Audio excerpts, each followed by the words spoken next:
Hello students, welcome to study netic. मैं हूं पूजा मेहता और यहां पर हम पढ़ रहे हैं क्लास 12 की बिजनेस स्टडीज।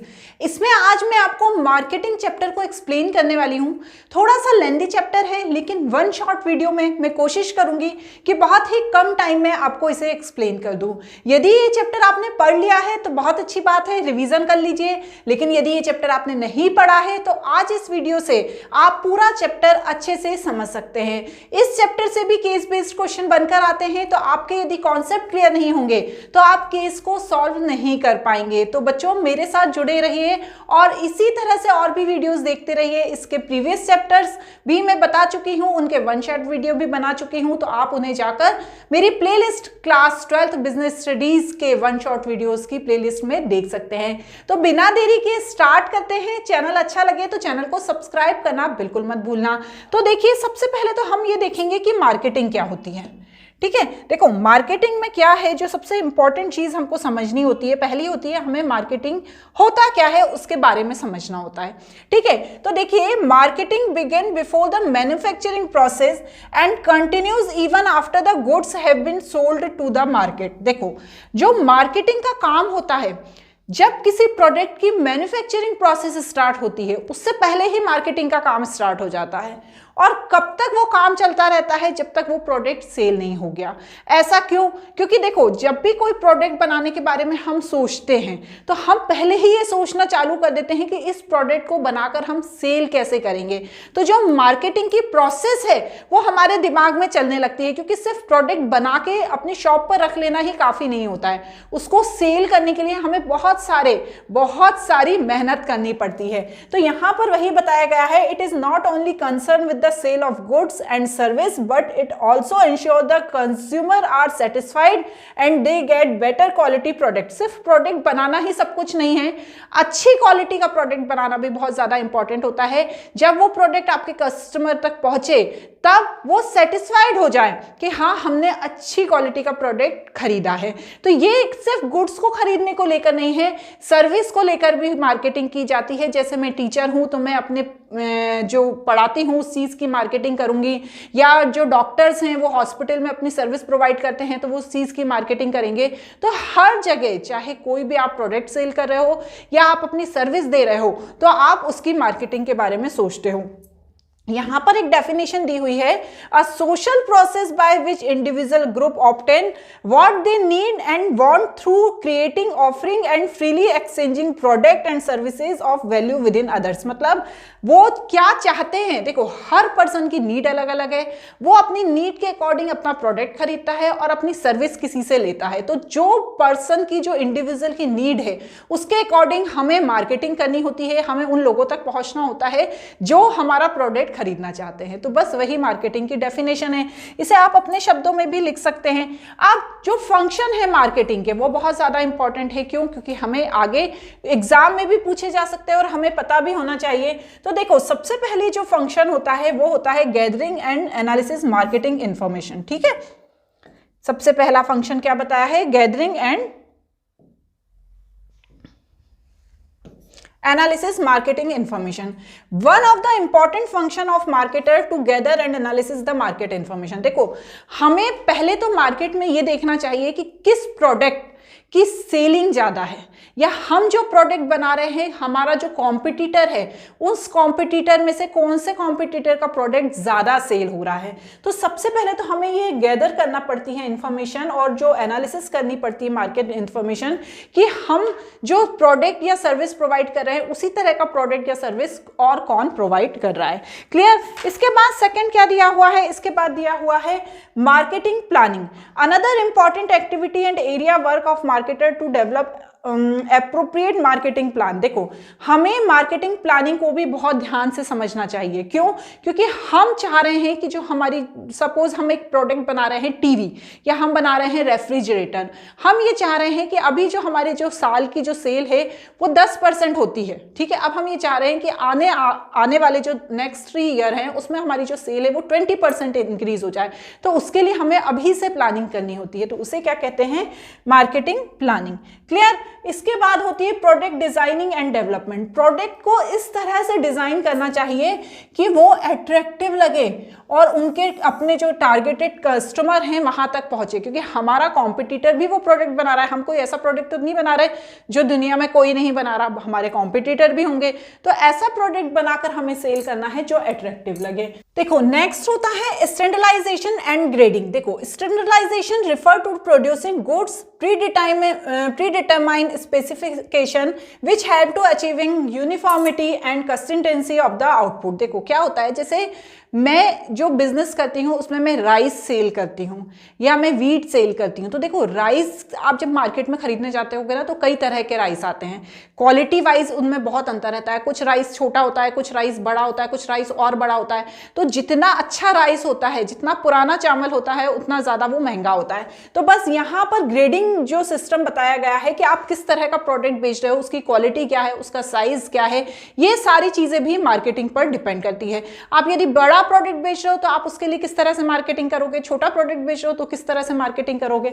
तो वही चीज यहां पर बताई गई है। Packaging and labelling. देखो आज के टाइम में लेबलिंग को इस तरह से डिजाइन और डेवलप किया जाता है कि जो हम पैकेट में सामान दे रहे हैं उसकी सारी इंफॉर्मेशन उसमें ऊपर लिखी होती है कि इसका नेट वेट कितना है, इसकी क्वांटिटी कितनी है, इसमें कौन कौन से इंग्रेडिएंट मिले हैं, एक स्कैनर कोड लगा रहता है। तो ये सब क्या होती है, लेबलिंग होती है कि जब हम कोई प्रोडक्ट खरीदते हैं तो हम देखते हैं ना कि उसके ऊपर क्या क्या लिखा हुआ है, तो वही लेबलिंग कहलाता है। नेक्स्ट होता है branding. Brand name help to create product differentiation. देखो हर जगह ब्रांड का बहुत ज्यादा इंपॉर्टेंट रोल होता है। जैसे आप आशीर्वाद का आटा खरीदने जाते हैं या आप सैमसंग का फोन खरीदने जाते हैं, एप्पल का फोन खरीदने जाते हैं, तो ये सारी चीजें क्या है, ब्रांड है। ब्रांडिंग जिस प्रोडक्ट की जितनी अच्छी होती है वो चीज उतनी ज्यादा सेल होती है। तो ये भी मार्केटिंग का एक फंक्शन होता है। नेक्स्ट है कंज्यूमर सपोर्ट सर्विस। आपने प्रोडक्ट बनाया, आपने प्रोडक्ट सेल कर दिया, लेकिन प्रोडक्ट में यदि किसी तरह की कोई प्रॉब्लम आ गई और आपने उनकी कंप्लेंट नहीं सुनी, तो वो और 4 लोगों से बोलेंगे कि इस कंपनी का प्रोडक्ट नहीं खरीदना, ये बाद में सर्विसेज प्रोवाइड नहीं करते हैं। तो यहाँ पर सबसे ज्यादा जरूरी है कि maintenance service, technical service, consumer information, सारी चीजें कस्टमर को प्रोवाइड की जानी चाहिए। नेक्स्ट है प्राइसिंग ऑफ प्रोडक्ट। प्रोडक्ट की जो प्राइसिंग है वो इस तरह से होनी चाहिए कि खरीदने वाले को खरीदने के बाद ये ना लगे कि यार ये सामान तो बहुत ज्यादा महंगा था। तो यहां पर प्राइसिंग भी मार्केटिंग का एक इंपॉर्टेंट फंक्शन होता है। इसके बाद है marketing management philosophy. In order to achieve desire exchange outcome with target market, it is important to decide what philosophy of thinking should guide to marketing effort and organisation. देखो हम जब कोई सामान को सेल करना चाह रहे हैं तो हमें पहले दिमाग में जो मार्केटिंग की फिलोसफी है उसको ध्यान में रख लेना चाहिए। जो मार्केटिंग की फिलोसफी जैसे यहाँ पर दिया है, marketing effort of organization will focus the product से designing its feature etcetera the selling techniques and customer need of social concern. तो मतलब हम प्रोडक्ट बनाकर क्यों बेच रहे हैं, हम प्रोडक्ट बनाकर इसलिए बेच रहे हैं ताकि जो नीडी कस्टमर हैं, जिनको उस प्रोडक्ट की नीड है, वहां तक वो प्रोडक्ट पहुंच जाए। तो यहां पर इसीलिए जो मार्केटिंग फिलॉसफी है उसको बहुत ज्यादा इंपॉर्टेंट माना गया है। अब मार्केटिंग मैनेजमेंट जो फिलॉसफी है, मार्केटिंग मैनेजमेंट फिलॉसफी, उसे कितने पार्ट में डिवाइड किया गया है, उसे 4 पार्ट में डिवाइड किया गया है। 4 नहीं, उसे 5 पार्ट में डिवाइड किया गया है।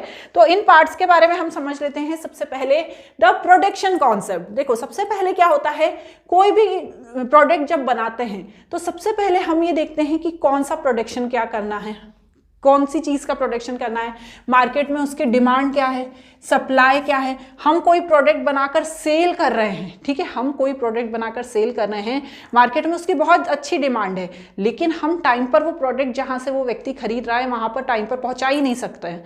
तो फिर क्या मतलब है। तो हमें सबसे पहले जो प्रोडक्शन कॉन्सेप्ट है उसको बहुत अच्छे से समझ लेना चाहिए कि किस तरह का हम प्रोडक्ट बना रहे हैं, उसकी अवेलेबिलिटी, मार्केट में हम उसे समय पर पहुंचा पाएंगे या नहीं पहुंचा पाएंगे। ऐसा तो नहीं है कि जब कस्टमर दुकान पे जाके उस प्रोडक्ट के बारे में पूछ रहा है तो वो प्रोडक्ट ही नहीं है वहां पे। जैसे आप जानते होंगे सोप्रोमाइसिन एक क्रीम है, बीच में कुछ इश्यूज आ गए थे उनकी कंपनी में, तो वो मार्केट में अवेलेबल नहीं थी। मार्केट में अवेलेबल नहीं थी, जब लोग जाते थे उसके बारे में पूछते थे, वो नहीं रहती थी तो वो दूसरी कोई क्रीम खरीद लेते थे। तो अवेलेबल भी तो होना जरूरी है ना। तो बस वही है the product concept. Only availability and low price of product is not insure increase the sale. सिर्फ आपकी अवेलेबिलिटी या प्राइस कम है इसका ये इंश्योर नहीं करता कि आप मार्केट में रह पाओगे या मार्केट में आपकी ग्रोथ हो पाएगी। सबसे ज़्यादा ज़रूरी है जो प्रोडक्ट आप बना रहे हो उसकी क्वालिटी अच्छी होना चाहिए, उसकी परफॉर्मेंस अच्छी होना चाहिए, उसका फीचर अच्छा होना चाहिए। आपको चोट लगी, आपने वो क्रीम लगाया, आपको कुछ भी अच्छा नहीं हुआ आपका हाथ, तो आप क्या दूसरी बार उस क्रीम को लगाओगे? नहीं लगाओगे, दूसरा क्रीम खरीदोगे जाके। तो बस वही चीज़ यहाँ पर बताई गई है। The selling concept, the product quality and availability did not ensure survival and growth of firm because the large number of sellers selling quality product। मतलब अब थर्ड पॉइंट में ये कह रहे हैं कि सिर्फ इन दोनों का ही काफ़ी होना ज़रूरी नहीं है। बहुत सारे ऐसे सेलर हैं जो अच्छी क्वालिटी का प्रोडक्ट बेचते हैं, लेकिन जो उनका सेलिंग का कॉन्सेप्ट है वो सही नहीं है, वो अपने जो काम है उसका प्रमोशन नहीं करते हैं, तो जिसके कारण क्या होता है, लोग पहुंच ही नहीं पाते उस चीज़ तक। तो advertisement, personal selling, sales promotion बहुत ज़्यादा इंपॉर्टेंट होता है। क्लियर? अब नेक्स्ट है marketing concept. Marketing orientation implies the focus of satisfaction of customer need is the key of success of organisation. देखो जो मार्केटिंग कॉन्सेप्ट है वो बोल रहे हैं कि आप अपने कस्टमर तक अपने प्रोडक्ट की इंफॉर्मेशन पहुंचा रहे हो और लंबे समय तक आपको ये लग रहा है कि ये जो आपका प्रोडक्ट है वो लंबे समय तक आप लोगों को प्रोवाइड करा पाओगे, तो वो मार्केटिंग कॉन्सेप्ट में आता है। देखो यहाँ पर ये लिखा हुआ है ना, it assume that the long run organization can achieve its objective of maximizing of profit, identifying the need, its present and prospective buyer, satisfying them to effective way। मतलब प्रोडक्ट को उसके कस्टमर तक पहुंचाना सबसे ज़्यादा इम्पॉर्टेंट कॉन्सेप्ट होता है। ये है सोशियल मार्केटिंग कॉन्सेप्ट। सिर्फ प्रोडक्ट बनाकर उसे कस्टमर तक पहुंचाना ही सब कुछ नहीं होता है। आपने क्रीम बनाया, वो क्रीम आपके कस्टमर ने लगाया, उसको पूरे हाथ पे रिएक्शन हो गया, रिएक्शन हो गया, उसको दूसरे डॉक्टर के पास जाना पड़ा और उसका इलाज कराना पड़ा, तो आपने अपने जो कस्टमर है उसे हार्म भी पहुंचाने की कोशिश की ना एक तरह से। तो आपको यहाँ पर सिर्फ आपको ये नहीं करना है कि अच्छी अपना प्रोडक्ट बेचना है, आपको सही क्वालिटी का प्रोडक्ट बेचना है। साथ ही साथ आप जब प्रोडक्ट बनाते हैं तो आपको एनवायरमेंटल पॉल्यूशन का ध्यान रखना है, डिफॉरेस्टेशन का ध्यान रखना है, रिसोर्सेज का ध्यान रखना है, साथ ही साथ इन्फ्लेशन का ध्यान रखना। तो ये सारी चीज़ों को ध्यान रखते हुए प्रोडक्ट बनाना है, सीधी सी बात है। क्लियर है ना? तो ये चीज़ क्या आ गई, ये पूरी जो हमारे जो कॉन्सेप्ट था ये था मार्केटिंग फिलॉसफी कॉन्सेप्ट। ठीक है, इसको ध्यान से समझ लेना। किसी भी चीज़ को लेके केस बना के आपसे पूछा जा सकता है। इसके बाद जो सबसे इंपॉर्टेंट है मार्केटिंग मिक्स एलिमेंट, इसमें ये इंपॉर्टेंट है, ये चारों product, price, place and promotion, इन सबको अच्छे से समझ लेना, इन सबके हिसाब से कॉन्सेप्ट को क्लियर कर लेना। तो देखो सबसे पहले हम प्रोडक्ट के बारे में पढ़ते हैं। क्या होता है प्रोडक्ट? प्रोडक्ट मीन्स गुड्स और सर्विस और anything of value which is offered to the market for sale. ठीक है, ऐसी कोई चीज़ जो मार्केट में ऑफर की जा रही है कि लोग आए और उसे खरीद लें, तो वो क्या कहलाता है? प्रोडक्ट कहलाता है। जैसे हिंदुस्तान लीवर एक कंपनी है, वो ऑफर कर रही है, क्या क्या ऑफर कर रही है? Closeup toothpaste, Lifebuoy soap, बहुत सारी चीज़ें बना के, डिटर्जेंट पाउडर, फूड प्रोडक्ट, ये सारी चीज़ें बना के वो लोगों को ऑफर कर रही है कि आओ और खरीद लो। नेक्स्ट क्या है? टाटा है, वो ऑफर कर रही है, ट्रक बना रही है, सॉल्ट बना रही है, बहुत सारे प्रोडक्ट बना रही है। एलजी इलेक्ट्रॉनिक्स हैं, वो टेलीविज़न बना रही है, रेफ्रिजरेटर, कलर मॉनिटर, कंप्यूटर, ये सब चीज़ें बना के वो प्रोडक्ट मतलब मार्केट में ऑफर कर रही है कि आओ ये प्रोडक्ट खरीद लो। नेक्स्ट है प्राइस। प्राइस क्या है? जो आप प्रोडक्ट खरीद रहे हो उसके लिए आप कितना पे कर रहे हो, तो वो क्या कहलाती है? प्राइस कहलाती है। प्राइस जो है बहुत ज़्यादा इफेक्ट करता है डिमांड पर, कि प्रोडक्ट की डिमांड कैसी है। यदि प्रोडक्ट की हाई डिमांड है तो लोग क्या करते हैं, अपने प्रोडक्ट का प्राइस हाई रख देते हैं। यदि प्रोडक्ट की लो डिमांड है तो प्रोडक्ट का प्राइस लो रख दिया जाता है। तो यहाँ पर डिमांड पर भी डिपेंड करता है क्या? प्राइस। इसके बाद है प्लेस। प्लेस और physical distribution include activity that make firm product available to the target customer. देखो हमने कोई प्रोडक्ट बनाया और वो प्रोडक्ट बनाकर हम लोगों तक पहुंचा ही नहीं पा रहे, हमारे पास ट्रांसपोर्ट फैसिलिटी नहीं है, हमारे पास स्टोरेज फैसिलिटी नहीं है, जहाँ पर वो प्रोडक्ट की नीड है हम वहाँ तक पहुँचा नहीं पा रहे हैं, हमारा प्रोडक्ट कहीं और बनता है और हमें पहुँचाना कहीं और है तो हम पहुँचा नहीं पा रहे हैं। तो ये बहुत ज़्यादा ज़रूरी होता है कि कस्टमर तक रीच जो हो प्रोडक्ट की बहुत ज़्यादा ज़रूरी हो। अब साथ ही साथ इसमें इंक्लूड रहते हैं बीच में जैसे डिस्काउंट, प्रमोशनल कैंपेन, ये सब जो चीज़ें बीच में इंक्लूड रहती है ना प्रोडक्ट को, जैसे हमने कोई प्रोडक्ट बनाया, अब हम डायरेक्ट कस्टमर को तो सेल नहीं करेंगे, बीच में होलसेलर आएगा, वो हमसे खरीदेगा, फिर हम उसे डिस्काउंट देंगे, फिर आगे वो प्रमोशनल एक्टिविटीज़ हम करेंगे। तो ये सारी चीज़ों पर भी क्या डिपेंड करती है, हमारी जो मार्केटिंग है वो डिपेंड करती है, ठीक है ना। नेक्स्ट है promotion. Promotion is the product and service include activity that communication, availability, feature, merit। तो ये सारे प्रमोशनल टूल होना बहुत ज़्यादा ज़रूरी है। पर प्रमोशनल टूल कई तरह के होते हैं जैसे advertisement, personal selling, sales promotion technique. तो आप जब तक अपने प्रोडक्ट के बारे में बताओगे नहीं तो लोगों को कैसे खबर होगी, तो प्रमोशन आप अपने प्रोडक्ट का कैसे कर रहे हो ये भी जानना ज़रूरी होता है। क्लियर। अब नेक्स्ट क्या है इसमें, प्रोडक्ट, ठीक है। हमने अभी किसके बारे में पढ़ा था, जो हमने पढ़ा था वो चारों चीज़ों के बारे में हमने डिटेल में पढ़ लिया था। अब ये प्रोडक्ट है जिसके बारे में हमें डिटेल में पढ़ना है।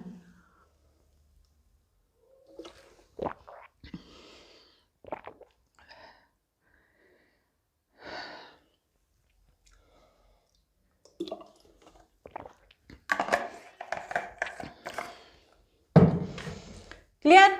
चलो अब प्रोडक्ट क्या है, मैंने आपको बताया product is a bundle of utilities which purchase because its capability to provide satisfaction of certain need.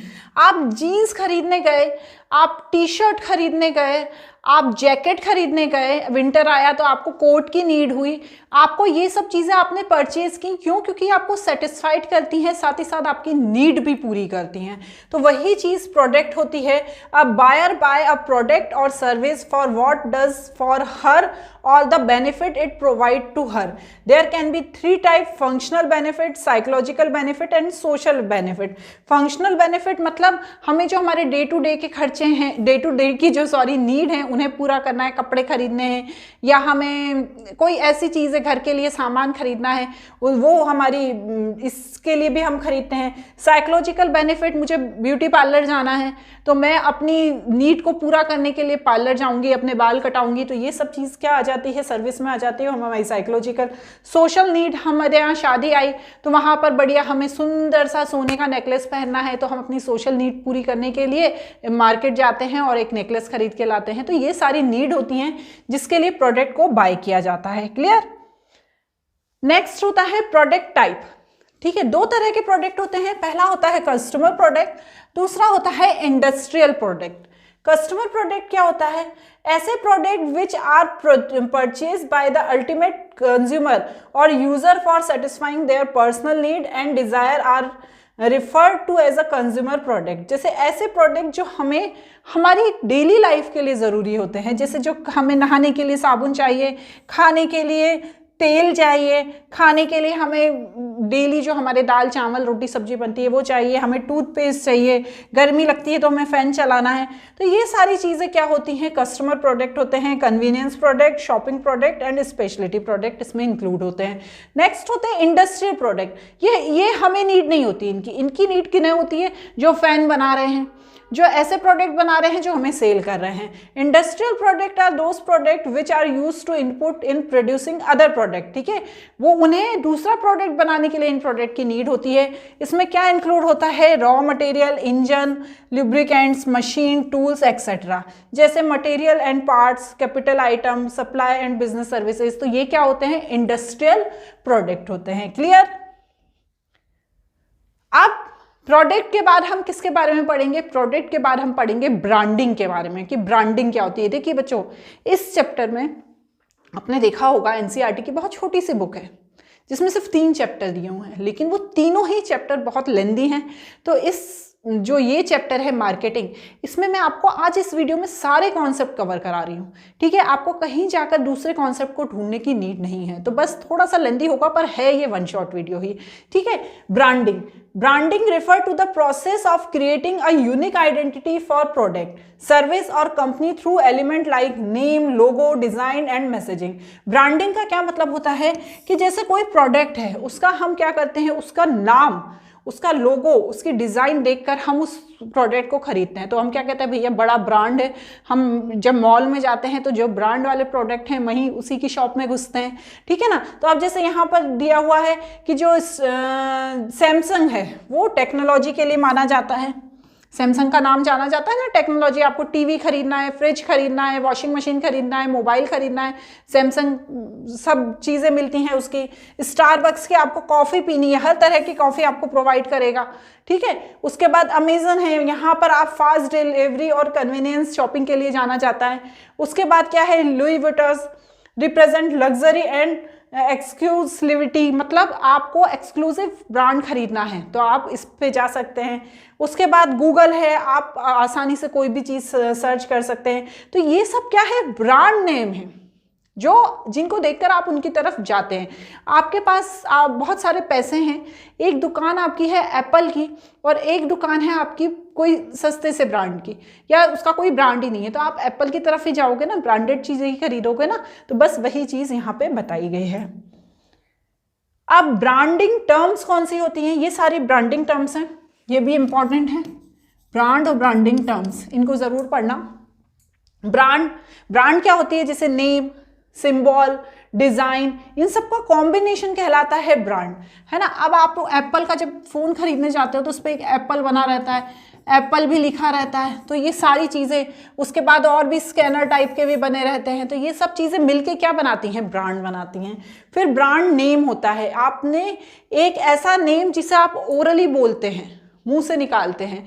आप लोगों को तो नहीं बताएंगे कि वो एक एप्पल बना है, वो खरीदना है। हम क्या बोलेंगे, हमें एप्पल का फ़ोन खरीदना है, हमें सैमसंग का फ़ोन खरीदना है, हमें जो भी चीज़ें खरीदनी होती है हम उसके ब्रांड का नाम ले लेते हैं। फिर ब्रांड मार्क आता है, जिसमें ये मार्क बना रहता है, डिज़ाइन, लोगो, ठीक है ना, जो उस चीज़ के बारे में बताता है। जैसे मेरा यूट्यूब चैनल है स्टडीनेटिक, ठीक है।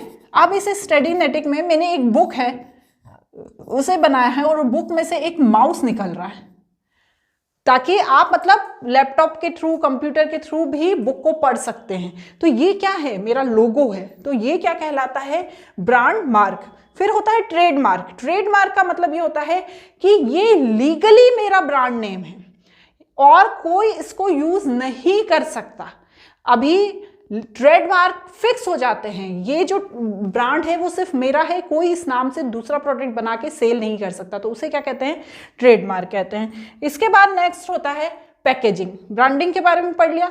ब्रांडिंग के बाद आता है पैकेजिंग। पैकेजिंग क्या होता है, one of the most important development affecting business world recent year, that is packaging. देखो, आप उस प्रोडक्ट की तरफ ज़्यादा अट्रैक्टिव होते हैं जो सुंदर तरीके से पैकेज हुआ हो, मतलब उसकी जो पैकेजिंग हुई हो वो बहुत सुंदर दिख रही हो, अंदर कुछ भी हो, लेकिन आपका जो अट्रैक्शन होता है वो उसी तरफ जाता है जो अच्छे तरीके से। अब जैसे मैगी है ना, जो मैगी होता है, मैगी जो आप लोग खाते होगे, वो हमेशा अपनी पैकेजिंग चेंज करता रहता है, उसमें कुछ ना कुछ नई नई चीज़ें, फोटोज़, पिक्चर्स इंक्लूड करता रहता है, जिससे आप उसको, है वही अंदर सेम मैगी, लेकिन वो आप उसको देखकर अट्रैक्ट होते हैं, अरे ये कौन सी मैगी आई, हम उसे ले लेंगे। तो ये सब क्या होती है, पैकेजिंग का इफेक्ट होता है। ये सारी चीज़ें जैसे घी हुआ, मिल्क हुआ, सॉल्ट हुआ, ये सब पैकेजिंग पर इफेक्ट करता है।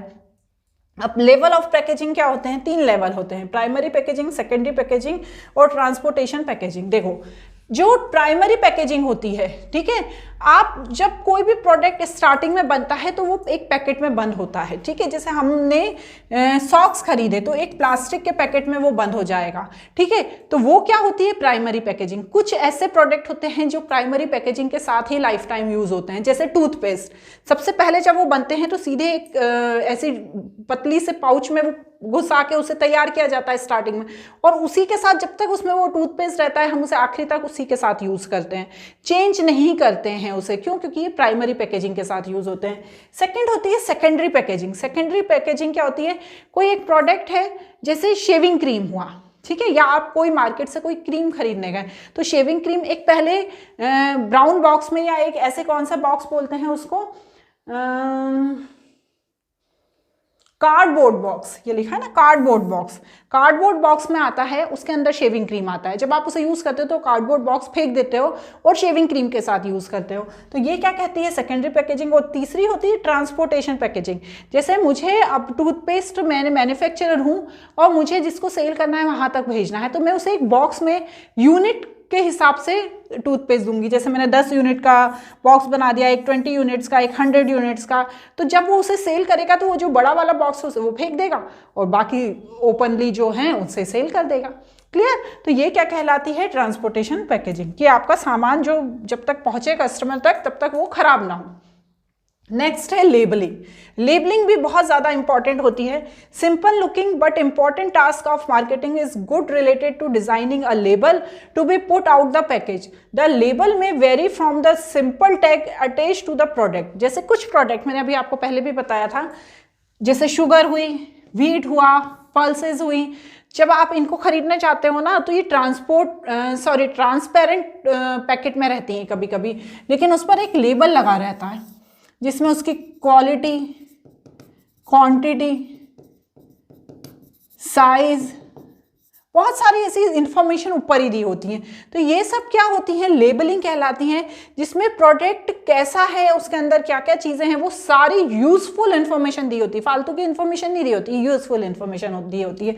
तो ये क्या कहलाती है? लेबलिंग कहलाती है। सॉरी, लेबलिंग के फंक्शन देखो, describe the product and specify the content. Product में क्या क्या है और उसमें कौन कौन से कंटेंट मिले हुए हैं उसके बारे में बताती है।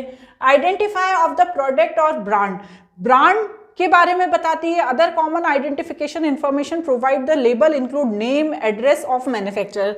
आप देखोगे, आप बहुत सी चीज़ खरीदते हो, उसमें नीचे लिखा होता है कि ये प्रोडक्ट कहाँ बना हुआ है, कहाँ से आया है, नीचे पूरी उसके मैन्युफैक्चरर का नाम, इंफॉर्मेशन सब दी होती है, नेट वेट दिया होता है, जो प्राइस है वो दिया होता है, बैच नंबर दिया होता है, सारी चीज़ें दी होती है। ग्रेडिंग ऑफ प्रोडक्ट, देखो ग्रेडिंग ऑफ प्रोडक्ट का मतलब क्या होता है?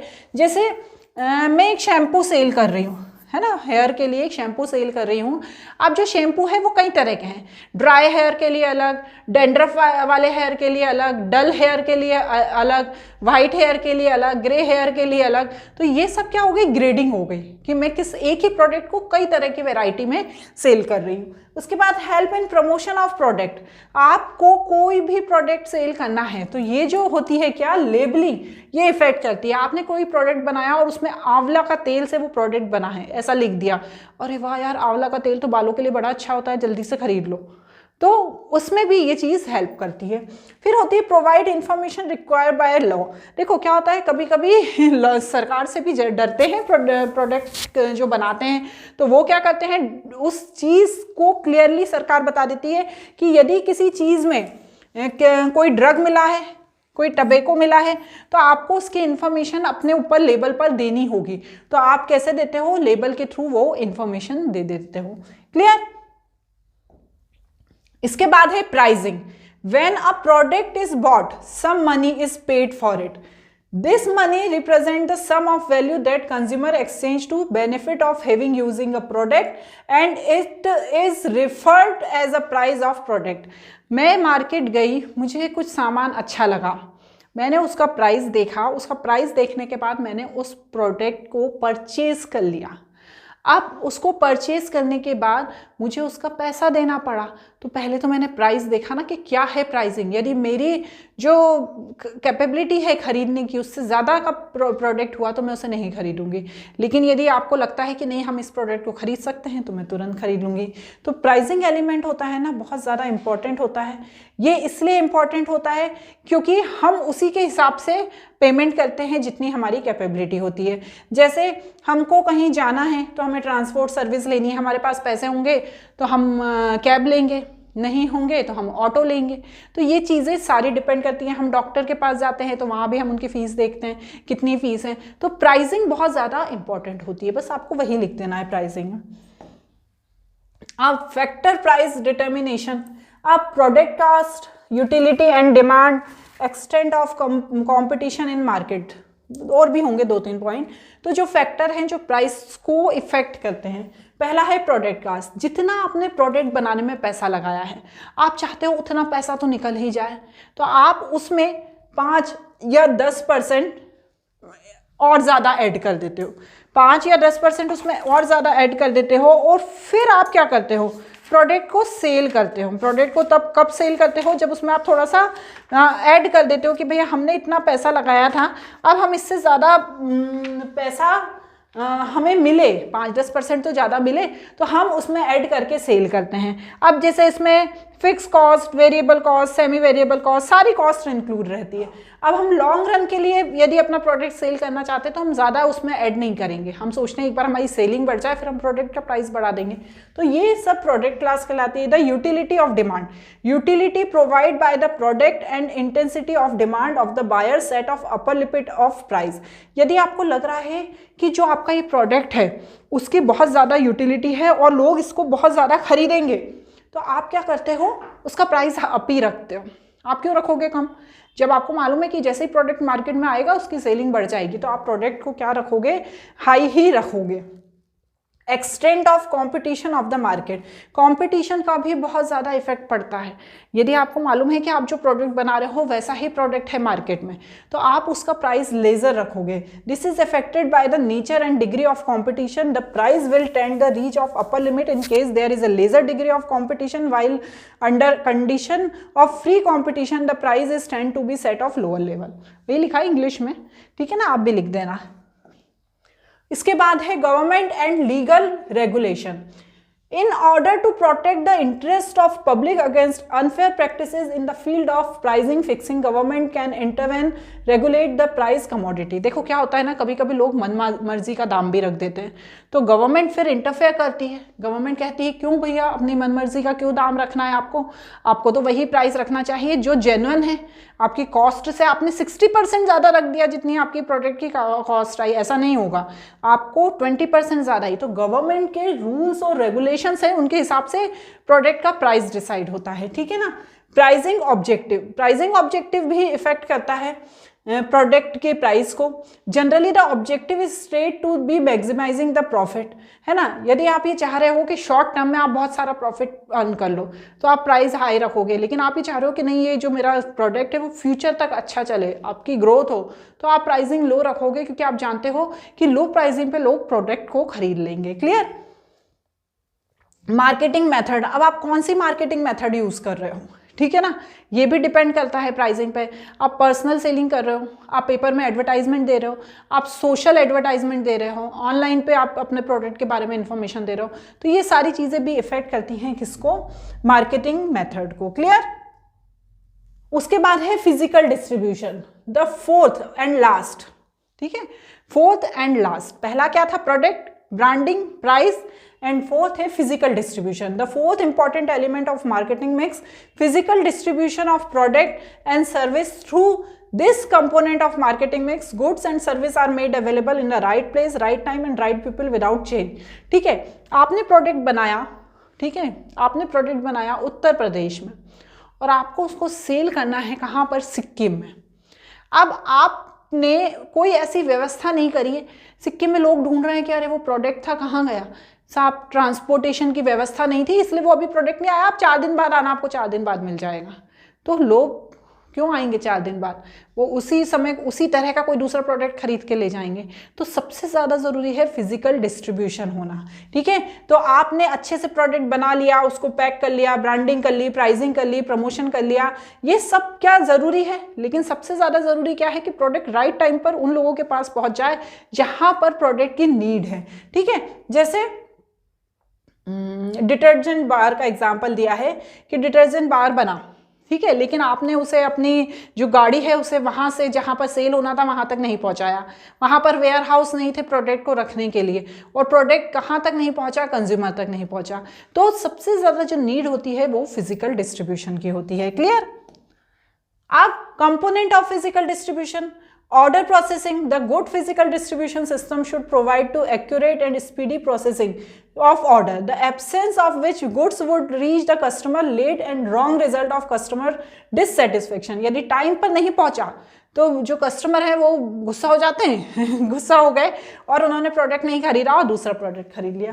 तो ऑर्डर की जो प्रोसेसिंग है, जैसे जो सेलर होता है जो शॉप पे सामान बेचता है, उसने बोला था कि उसने 10 दिन पहले ऑर्डर दे दिया था कि 10 दिन में ये प्रोडक्ट हमारे यहाँ तक आप पहुँचा देना, लेकिन आपके पास व्यवस्था ही नहीं थी पहुँचाने की तो प्रोडक्ट पहुँच नहीं पाया। फिर ट्रांसपोर्टेशन का ध्यान रखना होता है कि किस तरह से कौन से आप ट्रांसपोर्टेशन का यूज़ कर रहे हो। चीज़ जानी थी ट्रेन से, आपने भेज दी ट्रक से, तो टाइम लगेगा ना पहुंचने में।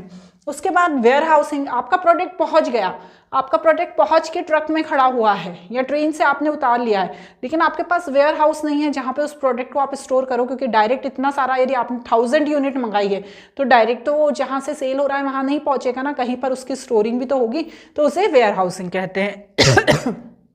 Inventory control, it is important decision to respect the inventory is deciding about the level of inventory.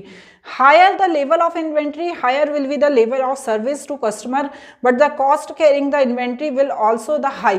तो ये बोल रहे हैं कि जो इन्वेंट्री का कंट्रोल है वो भी होना ज़रूरी है। आप उतने ही प्रोडक्ट लोगों के पास या आपके जो सेलिंग प्रोडक्ट है उतने ही भेजो जितने आप कंट्रोल कर पाओ। आपने ज़्यादा भेज दिए, बारिश हो गई, गीले हो गए, खराब हो गए, तो फिर आप क्या करोगे? तो इन्वेंट्री पे कंट्रोल करना बहुत ज़्यादा ज़रूरी है। क्लियर? इसके बाद है प्रमोशन। अ कंपनी में produce a good quality of product, prices appropriately and make it availability of selling point which are convenient to customer. ये सब चीज़ें बहुत अच्छी हैं, लेकिन सबसे ज़्यादा ज़रूरी है कि हमें उस प्रोडक्ट की बारे में मार्केट में बताना कि हम ये प्रोडक्ट बना रहे हैं और इसे हमें मार्केट में सेल करना है। इस प्रोडक्ट की ये खासियत है, इस प्रोडक्ट को आप यूज़ करोगे तो आपके लिए ये बेनिफिट हैं। तो ये सारी चीज़ें प्रमोशन में इंक्लूड होती हैं। तो वही प्रमोशन के बारे में कहते हैं, promotion is a important element of marketing mix which marketer make use to various tool to communication and encourage exchange of goods and service of market। मतलब वो encourage करता है लोगों को कि आप आओ और हमारा प्रोडक्ट यूज़ करो या आओ हमारी सर्विस लो। ठीक है।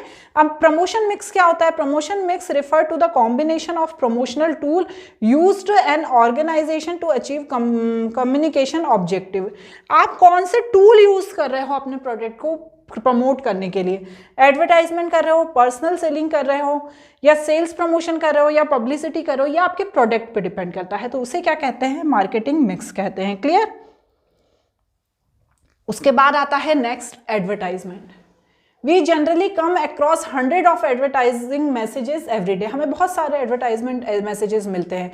तो advertisement is the most commonly use tool to promotion. सबसे ज़्यादा एडवर्टाइजमेंट का यूज़ होता है प्रमोशन के लिए।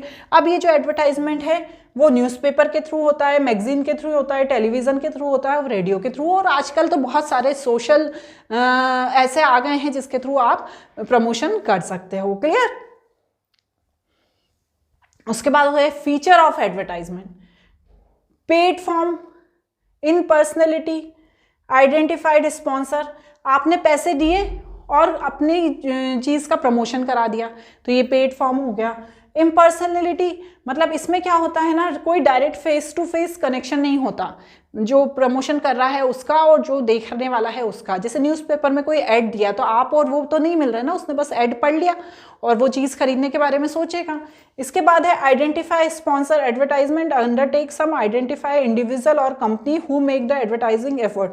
अब देखो क्या होता है, बहुत सारी आजकल एडवर्टाइजमेंट कंपनीज भी खुल गई हैं जो प्रोडक्ट के एडवर्टाइजमेंट करती हैं, उसके बारे में बताती हैं, तो वो क्या कहलाती हैं? Advertisement sponsor. नेक्स्ट है personal selling. Personal selling involve is presentation of message from the conversation one on more prospective customer. इसमें क्या होता है ना, पर्सनली जाके लोग प्रोडक्ट के बारे में बताते हैं। कंपनी क्या करती है, सेल्स पर्सन अपॉइंट कर लेती है। आप देखोगे बहुत सारे प्रोडक्ट के लिए फ़ोन आते हैं कि हमारी कंपनी ने ये प्रोडक्ट बनाया है, आप आके खरीद लो, या खुद लोग आके प्रमोशन करते हैं। तो वो क्या कहलाती हैं? पर्सनल सेलिंग कहलाती हैं।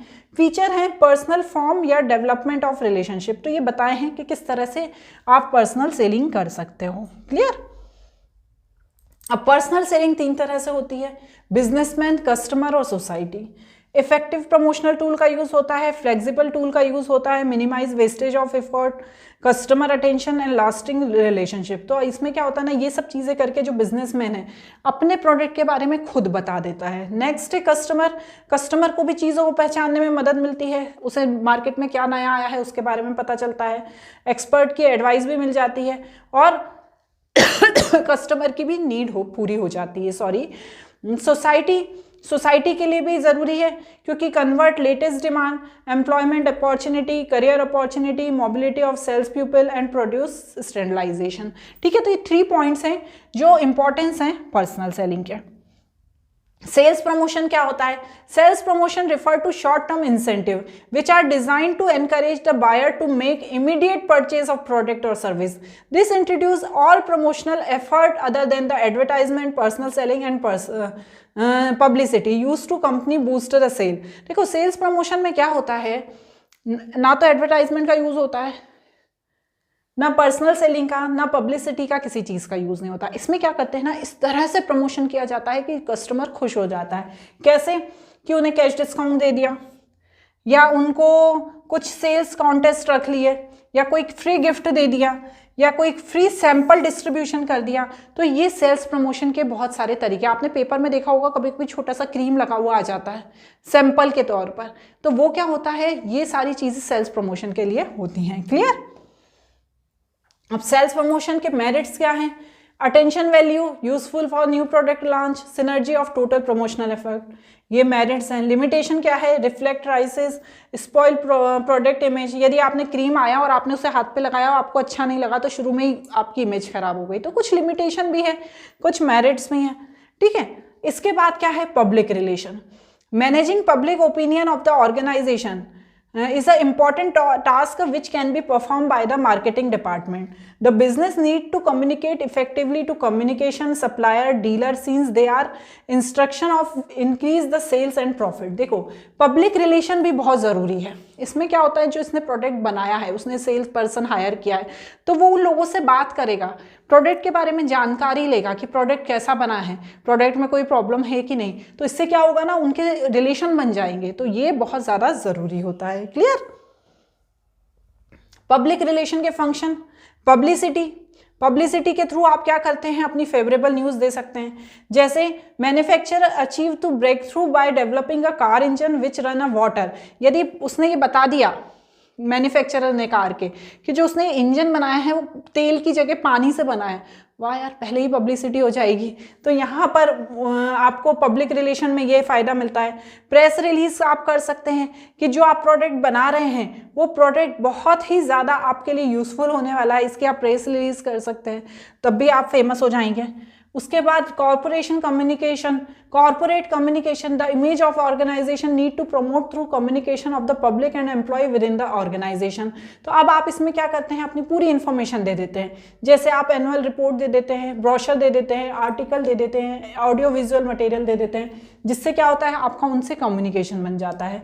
Lobbying, the organisation deal of the government officials. देखो क्या होता है ना, जो गवर्नमेंट ऑफिशियल्स होते हैं ना, वो भी बहुत ज़्यादा इंटरफेयर करते हैं बड़ी बड़ी इंडस्ट्रीज़ में।